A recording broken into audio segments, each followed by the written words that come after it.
ہے میرے دوستوں، غیر رمضان زنا کیا کرے، رمضان المبارک میں بھی آنکھوں کا زنا ہوتا ہے۔ اسی لیے روزوں کا اثر نہ ہمارے چہروں میں، روزوں کا اثر نہ ہمارے لباس میں، نہ روزوں کا اثر ہماری روزی روٹی اور ہمارے گھروں میں ہے۔ ایک طرف روزہ رکھتے ہیں، دوسری طرف موبائل میں گندی گندی تصویریں دیکھتے ہیں، ایک طرف روزہ رکھتے ہیں اور دوسری طرف ٹی ویوں کے ذریعے سے ہم گندی گندی اور ننگی ننگی تصویریں دیکھتے ہیں۔ مسلمانوں، کم سے کم رمضان کا لحاظ کرتے ہوئے اپنے گھروں سے ٹی ویاں نکال دو۔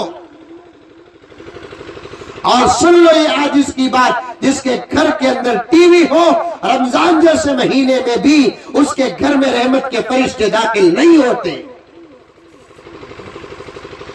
ٹی وی لعنت ہے، ٹی وی نحوست ہے، ٹی وی تصویر کا ڈبہ ہے۔ اور کچھ متقی پرہیزگار لوگ ایسے ہیں کہ رمضان کے مہینے میں ٹی وی کو برقع پہنا دیتے،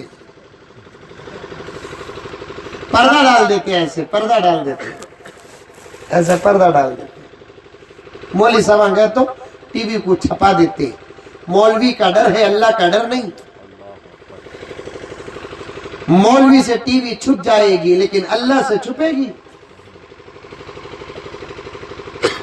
جب تک یہ ڈبہ تمہارے گھروں سے باہر نہیں نکلے گا، اس وقت تک رحمت کا فرشتہ تمہارے گھر میں داخل نہیں ہوگا۔ چاہے تم کتنے ہی مضبوط ڈبے میں یا کپڑے میں باندھ کر رکھ دو، لیکن گھر کے اندر ہے کہ نہیں؟ بچہ گھر کے اندر پاخانہ کر دیا،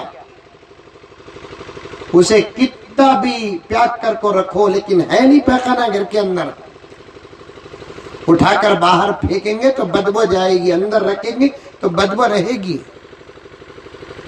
واقعہ اکثر کہتا ہوں، امداد اللہ مہاجر مکی رحمت اللہ علیہ کے پاس ایک آدمی آیا، آ کر بولیا، حضرت ہمارے گھر کی بوڑی میں، بولی میں، کنویں میں، کیا بولتے اسے آپ کے ہاں؟ بوڑی بولتے، ہمارے بنگلور میں بھی بوڑی بولتے۔ بوڑی میں کتا گر گیا، کیا کرنا؟ مسئلہ ہے، کتا گر گیا تو پورا پانی نکالو۔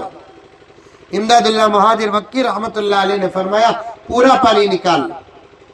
اب نے اللہ کا بندہ گیا، پورا پانی نکالیا، پھر نیا پانی آ رہا ہے، آ کر اٹھا کر دیکھا تو اس میں بھی بدبو آ رہی ہے۔ پھر سیدھے حضرت کے پاس آیا، آ کر بولیا، حضرت بوڑی میں پانی پورا نکال دیا، پھر نبا پانی آ رہا، اس میں بھی باس آ رہی ہے، بدبو آ رہی ہے۔ حضرت بولے کم سرس نکالا رہیں گا، اور ایک مرتبہ پورا پانی نکال گیا، پورا پانی نکالیا، پھر نبا تازہ پانی آیا، اس میں بھی بدبو آ رہی ہے۔ پھر حضرت کے پاس آیا، آ کر بولیا، حضرت پھر بھی پانی میں بدبو آ رہی ہے۔ حضرت سوچے دو مرتبہ پانی نکال کر پانی میں بدبو کیسے آ سکتی ہے، شریعت کا مسئلہ ہے، غلط ہو نہیں سکتا۔ تو اس کے بعد حضرت سوچے ہیں، حضرت کو الہام ہوتا ہے اور اس پگلے سے پوچھتے ہیں، میاں پانی تو نکالیا، کتا نکالیا؟ نہیں حضرت، اب تک کتا نکالیا نہیں۔ حضرت بولے گھگو، کتا نکالے بغیر قیامت تک پانی نکالے گا، تیرا پانی پاک نہیں ہوگا۔ اس لیے ٹی وی نکالے بغیر اس گھر کے اندر لاکھ رکعت نماز پڑھو، یا 10,000 روزے رکھو، یا 50,000 قرآن پاک پڑھو، ٹی وی والے گھر کا کوئی عمل اللہ کے دربار میں قبول نہیں ہوگا۔ یہ تو بہت چھوٹی بات ہوگی میرے دوستوں کہ ٹی وی کی بات تو بہت چھوٹی ہو گئی۔ 10 سال 20 سال پہلے ٹی وی کی بات بہت بڑی بات تھی، اب تو ٹی وی کی بات بہت چھوٹی ہو گئی۔ لیکن ٹی وی کی کیا بات کریں گے، ہمارے جیبوں میں تو ٹی ویاں ہیں۔ ٹی وی میں 2-3 چینل آتے ہیں، ہمارے ٹی وی، ہمارے جیب میں رہنے والی ٹی وی میں 100 200 300 چینل آتے ہیں۔ جیو سم کا صدقہ اور فائدہ تو اتنا ہو رہا ہے، 400 چینل آ رہی کہتے وہ جیو سم میں۔ اسی لیے میں ڈنکے کی چوٹ میں کہتا ہوں، امبانی نے ملک کے نوجوانوں کو برباد کر دیا، برباد کر دیا۔ 399 کہتے،